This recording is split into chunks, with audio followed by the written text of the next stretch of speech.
Hola, mi nombre es Ángela Espósito, soy estudiante de la Universidad de Yacambú. A continuación voy a hablar sobre el cumplimiento de las obligaciones. En cuanto al concepto, es la realización efectiva de la prestación de vida, es decir, es la causa más normal de extinción de las obligaciones. En el Código Civil lo tenemos desde el artículo 1264 al 1272. En cuanto a la clasificación, desde el punto de vista de la prestación tal como se contrajo, tenemos el cumplimiento en especie y el cumplimiento por equivalente. Desde el punto de vista de la persona que ejecuta la obligación, tenemos el cumplimiento directo o el cumplimiento indirecto. Y desde el punto de vista de la voluntariedad, en el cumplimiento de la obligación tenemos que esta puede ser cumplimiento voluntario o forzoso. En cuanto a los efectos, pues simplemente el efecto que ella origina es la extinción de la obligación. Ahí se da la liberación de la obligación por parte del deudor y por otra parte la extinción de las acciones del acreedor. Esto lo tenemos incluido en el artículo 1282 del Código Civil. Incumplimiento de las obligaciones es la inejecución de la misma, total o parcial, permanente o temporal, debido a hechos imputables al deudor o causa no imputable al deudor.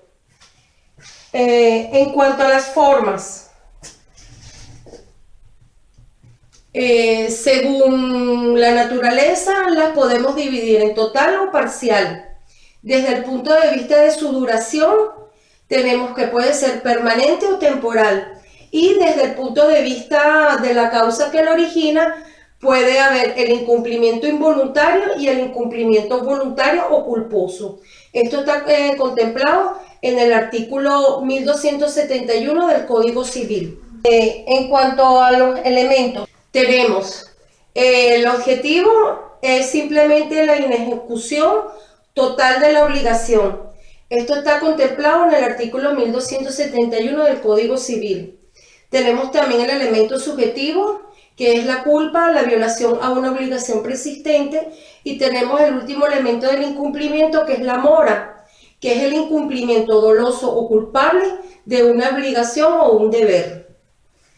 Finalmente tenemos las clases.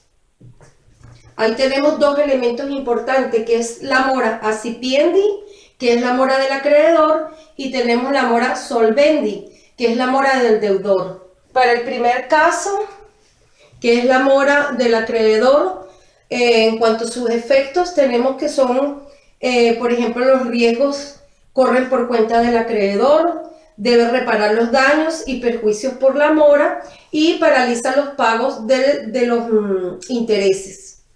En cuanto a la extinción, es cuando el acreedor recibe el pago o ambos convienen extinguir la mora.